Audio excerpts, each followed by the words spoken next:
Kyushu, Japan, spring 1945.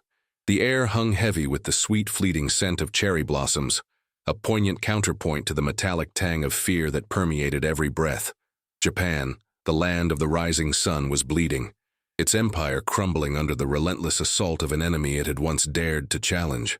In the fading light of an empire facing its twilight, boys, some barely out of childhood, were being trained to embrace a glorious death. Yet paradoxically, they feared a sound more than death itself. What sound, in your own life, sends a shiver down your spine, promising something terrible and inevitable? Imagine that sound, amplified 1,000-fold, screaming through the very air you breathe. Private Kenji Tanaka, just 18 summers old, stood on the cracked tarmac of the Kanoya Air Base, his thin uniform clinging to him in the humid morning. He was one of them, one of the Tokutai, the special attack units more commonly known as Kamikaze. His heart, however, was not entirely filled with the zealous fire he'd been taught to cultivate. Instead, a cold knot of dread tightened in his stomach. He clutched the worn photo of his mother and younger sister hidden deep within his tunic.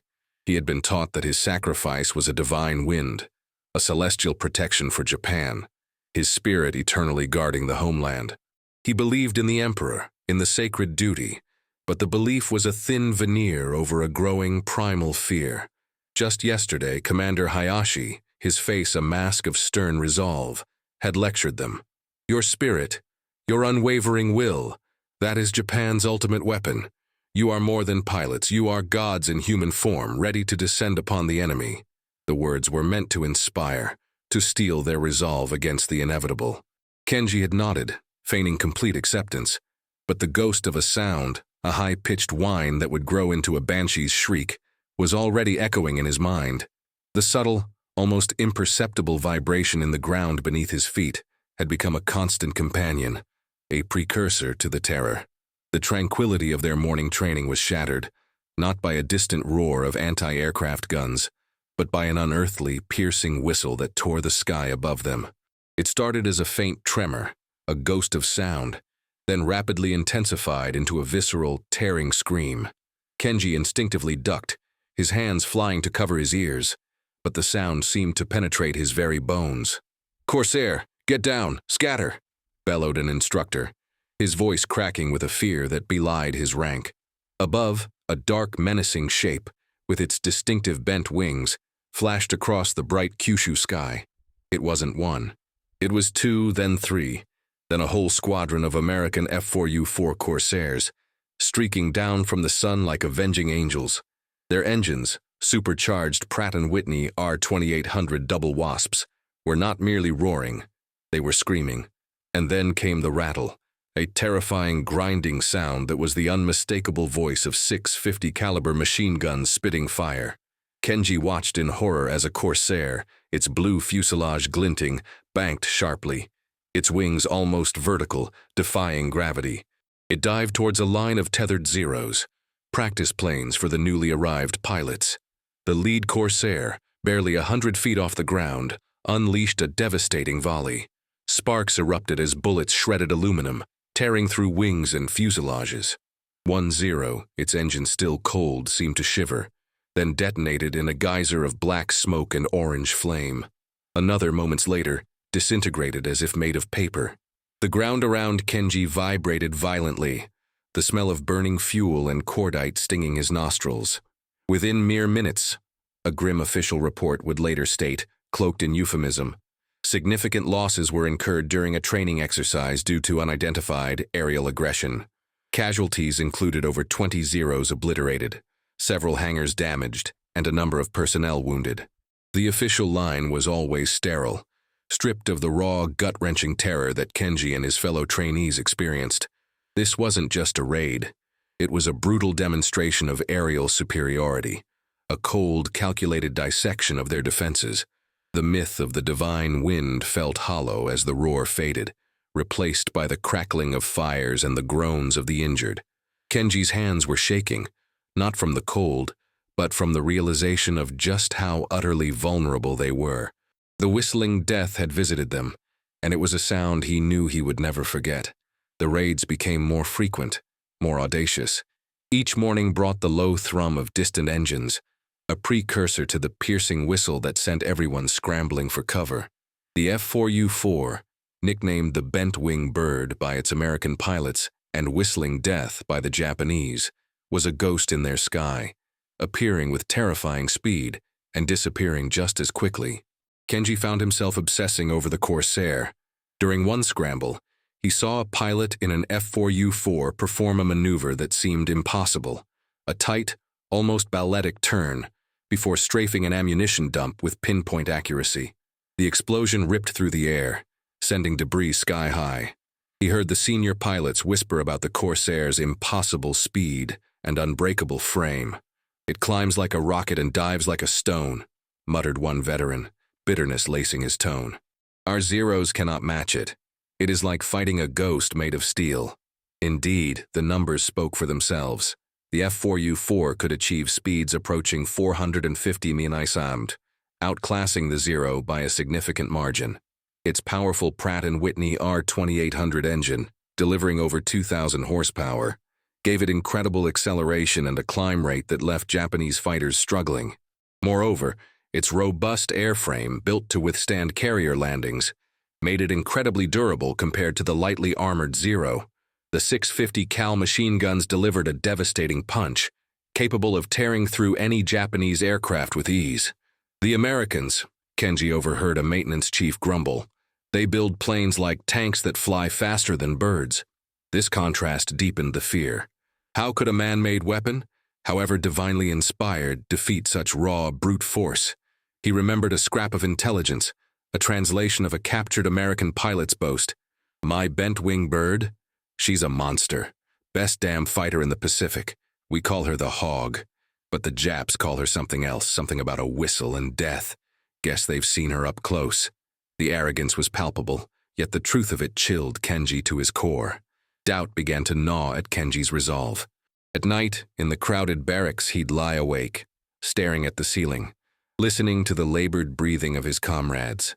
He would see the F4U-4 in his dreams, its gaping air intake like a predatory maw, its scream a chilling siren song. He started sketching the Corsair in the margins of his training manual, trying to understand its form, its menace. He noticed the distinctive air intakes on the leading edge of the wing root, designed to feed the powerful engine. It was these, he realized, that created the terrifying whistling sound at high speeds. It wasn't just a sound. It was an acoustic signature of death. The instructors, sensing the creeping despair, pushed harder. Training sorties were increased. Discipline tightened. "Any man showing hesitation dishonors his family and the emperor," Commander Hayashi roared during one particularly brutal morning drill. Kenji saw the fear in the eyes of his fellow trainees, the forced smiles, the strained bravado. They were all young men, mostly conscripts, thrust into the role of divine saviors. But even gods, he thought, could feel the cold grip of steel and fire. His own belief in the divine wind was eroding, replaced by a growing terror of the whistling death. He started a secret diary, a small paper-thin notebook hidden beneath a loose floorboard in his bunk. He wrote not of glory, but of the fear, the doubt. "Today, another Corsair raid," he scribbled one night, his hand trembling. "It descended like a demon. I saw a young pilot, Takeo, freeze mid-takeoff.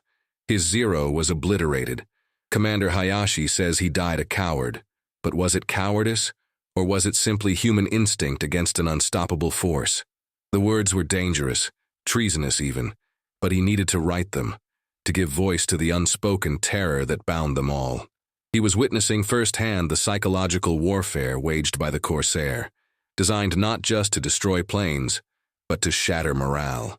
The F4U-4's ability to operate from carriers meant it could launch multiple sorties a day, covering vast distances, keeping the Japanese airfields under constant threat, and its trainees perpetually on edge. One sweltering afternoon, a lone F4U-4 screamed over Kanoya. It wasn't a squadron, just one weaving in and out of the clouds, an insolent taunt. The airbase erupted in frantic activity. Anti-aircraft guns spat impotently at the sky. Kenji, tasked with clearing debris from the previous raid, threw himself behind a stack of empty fuel drums. He peered out, his heart hammering against his ribs. The Corsair descended, a low, menacing pass over the main runway. It pulled up sharply, then banked again, its pilot seemingly toying with them. It then turned towards a far corner of the airfield, where a single damaged Zero sat, awaiting repairs, an easy target. Kenji watched, expecting the familiar rattle of machine guns, but it never came. The Corsair flew directly over the crippled Zero, so low that Kenji could almost make out the pilot's helmet. It then executed a graceful, slow roll, a casual display of dominance, before turning back out to sea, its whistle fading into the distance. No strafing run, no explosion, just a calculated, almost indifferent flyby. Kenji stared, utterly bewildered. Why? Why hadn't the American pilot destroyed it? It was a sitting duck, a symbol of their dwindling air power. His mind raced, struggling to reconcile this act of omission with the brutal efficiency he'd witnessed so many times. Was it an oversight? Was the pilot out of ammunition? Or was it something else? A display of contempt? A strange, almost artistic flourish of power? Or perhaps, just perhaps, a moment where the enemy, the faceless aggressor, was revealed to be a human capable of a choice other than absolute destruction. This inexplicable act gnawed at him more than any explosion. It planted a seed of doubt not about his mission, but about the nature of the enemy. They weren't just machines of war. They were individuals, making decisions, sometimes even unexpected ones. His carefully constructed worldview, fueled by propaganda, began to crack. If the enemy could choose not to kill, then what did that say about his own absolute command to die? The F4U-4 wasn't just fast. It was a marvel of engineering, a terrifying symphony of power and precision. Its inverted gull-wing design, while aesthetically distinctive, served a crucial purpose. It allowed for a shorter landing gear while accommodating the massive propeller necessary for its powerful engine. This unique design also contributed to the F4U-4's unmistakable whistle, as air rushed over and through its air intakes at high velocity. This aerodynamic scream was a constant reminder of its superiority. That whistle, a captured Japanese engineer once confessed, it is the sound of an American triumph of design. We have nothing that can touch it. For Kenji, the technical superiority of the Corsair translated directly into an ethical dilemma. He was being asked to crash a fragile, obsolete aircraft into a steel behemoth, knowing that even the most perfect hit might be insufficient, and that the chances of even reaching the target were diminishing daily. His patriotic fervor wrestled with his primal instinct to survive, an instinct that grew stronger with every whistling death pass. The training intensified, becoming almost frantic. They practiced dives, evasive maneuvers, aiming for ships painted on the ground. But the targets never fought back. The mock engagements felt hollow, a grim charade. Each new day brought news of another kamikaze unit lost, their sacrifices lauded by the commanders, but met with growing despair by the trainees. The statistics were chilling. While kamikaze attacks did inflict damage, sinking dozens of ships and damaging hundreds more, the overall strategic impact was negligible against the overwhelming numerical superiority and technological might of the U.S. fleet. The F4U-4, with its ability to intercept and destroy attackers long before they reached their targets, was a key factor in mitigating the kamikaze threat. The survival statistics for Corsair pilots, though not without losses, were a stark contrast to the near-zero chance of return for kamikaze pilots. The mathematical calculation of his impending death was inescapable. Kenji began to see the pilots he was supposed to kill not as faceless demons, but as men, perhaps not unlike the pilot who had spared the crippled Zero. He recalled the face of his younger sister, Hana, bright-eyed and innocent. What would his death achieve for her? For his mother? A temporary delay, perhaps, but at what ultimate cost? The indoctrination had stripped the enemy of their humanity. The Corsair's whistle had stripped Kenji of his certainty. He knew the statistics. A kamikaze mission had a tragically low success rate, often intercepted before reaching the target. The F4U-4, with its formidable firepower and speed, was the primary instrument of that interception. He was a human missile, yes, but he was also a target, and the whistling death was the hunter. The order finally came. Dawn, 2 days hence. Kenji's unit, Sakura 5, was assigned to a mission targeting a U.S. carrier group off the coast of Okinawa. His assigned aircraft was not the sleek, if aging, Zero, but an older, slower A6M3 Type 0 Model 22. It was a relic, a suicide machine designed to be effective only if it reached its target, which was becoming an increasingly rare occurrence. On the morning of the mission, the air was thick with ceremonial incense and the low chanting of prayers. Kenji, dressed in his full flight suit, headband bearing the rising sun symbol tied firmly around his head, felt a strange detachment. He hugged his comrades, exchanging ritualistic farewells. He saw the same haunted look in their eyes, the forced smiles, the trembling hands. They were all going to die. He climbed into the cockpit of his A6M3, the engine sputtering to life with a cough. He ran through the pre-flight checks mechanically, his mind elsewhere. He thought of his mother, his sister. He thought of the American pilot, the one who had flown over the disabled Zero without firing. Then, the roar. A distant rumble that quickly crescendoed into the familiar, blood-curdling whistle. "Corsairs!" someone shrieked over the radio. "They're here! Early!" The sky erupted. F4U-4s, like predatory birds, swooped in, their engines screaming, their machine guns chattering. The mission had barely begun, and they were already under attack. Kenji saw Lieutenant Yamato's plane, a sleek Zero, explode in a fireball mid-takeoff, a direct hit from a Corsair.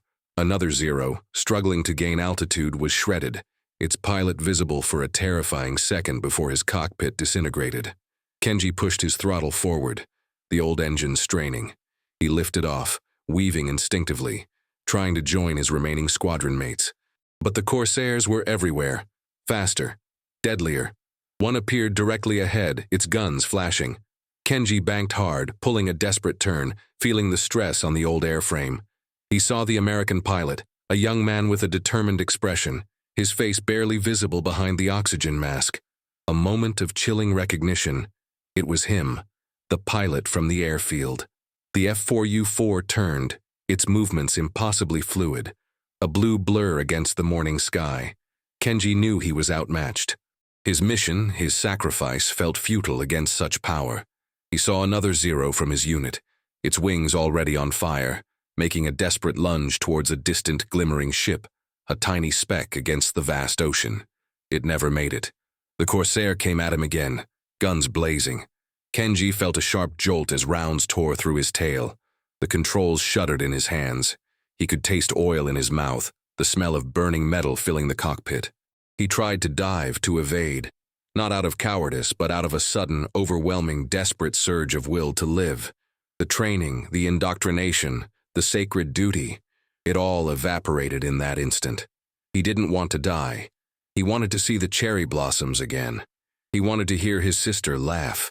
The F4U-4 pulled alongside him, then slightly ahead, cutting him off. Kenji saw the American pilot look at him, not with hatred, but with a cold, professional assessment. Then, with a final burst, the Corsair aimed for his engine. Kenji heard a clang, a sickening grind, and his engine seized, black smoke billowing. The propeller spun to a halt. His A6M3 began to plummet, a wounded bird. He had failed his mission. He had failed the Emperor, but he was alive. For now. He fought the controls, wrestling the plane into a desperate glide. He aimed for the only thing he could see, the distant, rocky coastline of Kyushu, miles away. Kenji crash-landed his crippled A6M3 on a remote, scrub-covered hill, the impact knocking him unconscious. He awoke hours later, dazed and bruised, but alive. His head throbbed, his arm was dislocated, and shame gnawed at him. He was a failure. He had failed his divine mission. He was a deserter. He spent weeks in hiding, scrounging for food, before eventually being found by local villagers who sheltered him. The war ended not long after, with the atomic bombs and the Emperor's surrender. Kenji, one of the few Kamikaze trainees to survive a mission, albeit by failing it, found himself adrift in a new Japan, a defeated nation grappling with its past. The immediate results of the Kamikaze campaign were devastating losses for Japan, while causing damage but not breaking the Allied advance. The strategic objective had not been met. Kenji's life after the war was a quiet, haunted one. He never spoke of his time as a Kamikaze trainee, of the mission he failed to complete. The memory of the whistling death and the young American pilot's face, the one who had spared the Zero and then damaged his own plane without killing him outright, remained etched in his mind. He lived with the burden of his past, the shame of not fulfilling his duty, yet also the strange, terrifying gift of survival. The psychological scars of a nation, of a generation asked to sacrifice everything, ran deep, and Kenji carried them silently. Decades later, a frail, stooped old man, Kenji would sometimes walk along the Kyushu coast, watching the commercial planes soar overhead, their engines a gentle hum compared to the terrifying scream of the F4U-4. He would reflect on the futility of such desperate measures, on the immense human cost of war, and on the thin line between duty and self-preservation. The kamikaze pilots became a powerful, tragic symbol of fanatical devotion and ultimate sacrifice in Japanese history, remembered with both sorrow and a complex pride. But for Kenji, their legacy was a more personal, agonizing one, colored by the pervasive, inescapable sound of the whistling death. Sometimes the loudest silence speaks of life's fierce refusal to surrender. In the face of inevitable defeat, what would you choose? Glorious sacrifice or the terrifying, uncertain path of survival? Hit that subscribe button if you want more untold stories from World War II that will make you question everything you thought you knew about history.